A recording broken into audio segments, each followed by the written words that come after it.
Assalamualaikum warahmatullahi wabarakatuh. Bismillah, alhamdulillah, wassalatu wassalamu ala rasulillah wa ala alihi wa ashabihi wa mawalah. Wa ala rabbi syrah li sadri wa yassir li amri wa hlul 'uqdatam min lisani yafqahu qawli. Amma ba'du.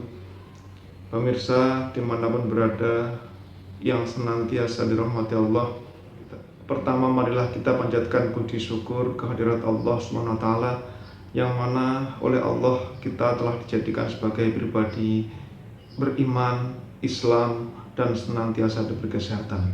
Semoga keimanan dan keislaman kita dan kesehatan kita senantiasa dapat kita bawa sampai nanti pada akhir hayat kita, sehingga kita menjadi pribadi yang husnul khotimah. Amin ya rabbal alamin. Pemirsa, Allah Subhanahu wa taala telah berfirman, A'udzubillahi minasyaitonirrajim. Bismillahirrahmanirrahim. Ya ayyuhalladzina amanu kutiba alaikumusyamu kama kutiba alal ladzina min qablikum la'allakum tattaqun. Wahai orang-orang yang beriman, diwajibkan pada kalian berpuasa sebagaimana diwajibkannya puasa pada orang-orang sebelum kalian, supaya kalian bertakwa. Berpijak pada ayat ini dapat kita pahami bahwa tujuan berpuasa adalah supaya kita menjadi bertakwa.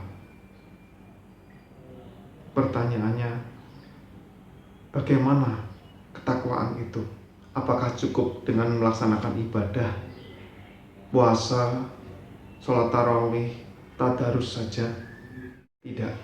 Tidak, itu bukan gambaran takwa dalam masalah puasa.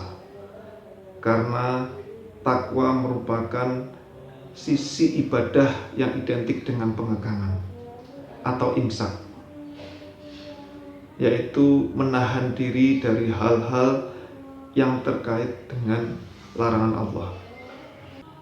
Imam Al-Ghazali dalam kitab Minhajul Abidin menjelaskan bahwa ibadah mempunyai dua sisi. Yang pertama adalah sisi pelaksanaan, yaitu syatrul iktisab. Dan yang kedua adalah sisi menjauhi larangan, yaitu syatrul istinab. Sisi pelaksanaan adalah melaksanakan berbagai perintah Allah. Dan inilah yang diartikan taat. Dan syatrul istinab adalah menjauhi semua larangan-larangan Allah. Dan inilah makna takwa yang sebenarnya. Puasa dari sisi pelaksanaannya berdasarkan ilmu fikih, yaitu mempunyai dua rukun. Yang pertama adalah tabyitun niat, yaitu niat pada malam hari. Kemudian yang kedua adalah menghindari hal-hal yang bisa membatalkan puasa. Itulah dua rukun puasa. Jika dua rukun puasa ini kita laksanakan dengan baik, maka puasa kita sah. Lalu apakah kita sudah bisa mendapatkan pahala dengan melakukan dua rukun ini saja? Belum tentu. Rasulullah dalam sebuah hadis mengatakan, kam min shaimin laisa lahu min syiyami ilal ju' wal atos. Banyak di antara orang-orang yang berpuasa dan dia tidak mendapatkan sesuatu apapun kecuali lapar dan dahaga. Di hadis lain ada penjelasan, khamsun yuftirna as-shaima, al-ghibah, an-namimah, al-kadhib, an-nadhar bisyahwah, al-yamin al-kadhib. Ada 5 hal yang bisa membatalkan pahala puasa. Jadi ini bukan membatalkan puasanya, tapi membatalkan pahala puasa. Sehingga kalau ada orang yang melakukan 5 hal ini, maka dia tidak mendapatkan pahala puasa, tapi cuma mendapatkan rasa lapar dan dahaga saja. Apa 5 hal itu? Yang pertama adalah al-ghibah, yaitu menggunjing, rasan-rasan, membicarakan aib orang lain ketika orang tersebut tidak ada di samping kita. Itu namanya ghibah. Ghibah dapat menjadikan pahala puasa kita hilang. Yang kedua adalah an-namimah, mengadu domba, memfitnah sana, memfitnah sini, sehingga dua orang yang terfitnah ini menjadi saling bertengkar. Itu namanya adu domba.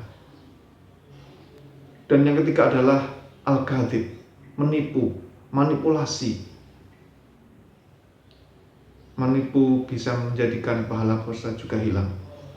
Bicara yang tidak benar, tidak sesuai dengan kenyataan, itu namanya menipu. Sesuatu yang jelek dikatakan baik, sesuatu yang tidak pantas kemudian dipantas-pantaskan karena ingin manipulasi orang lain, itu namanya al-kadhib. Dan ini juga bisa menjadikan pahala puasa hilang. Dan yang ketiga adalah an-nadhru bisyahwah, melihat dengan syahwat, dengan nafsu birahi, baik objeknya berupa manusia ataupun yang lain, baik yang hidup atau yang mati, baik yang bergerak ataupun yang mati. Semuanya kalau menimbulkan syahwat dalam hati kita, dalam nafsu kita, maka itu bisa menjadikan pahala kita hilang. Dan selanjutnya adalah al-yamin al-kadhib, yaitu sumpah palsu, bersumpah tapi tidak ditepati. Itu juga bisa menjadikan pahala puasa kita hilang.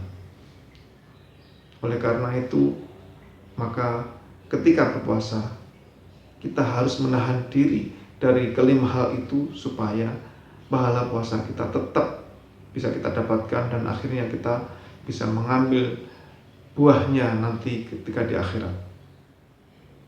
Itulah mengapa puasa dikatakan madrasah, karena untuk melatih nafsu kita agar nanti selesai Ramadan kita sudah terbiasa dengan kebaikan-kebaikan itu dan menghindari larangan-larangannya, dan kita menjadi pribadi yang lebih baik lagi.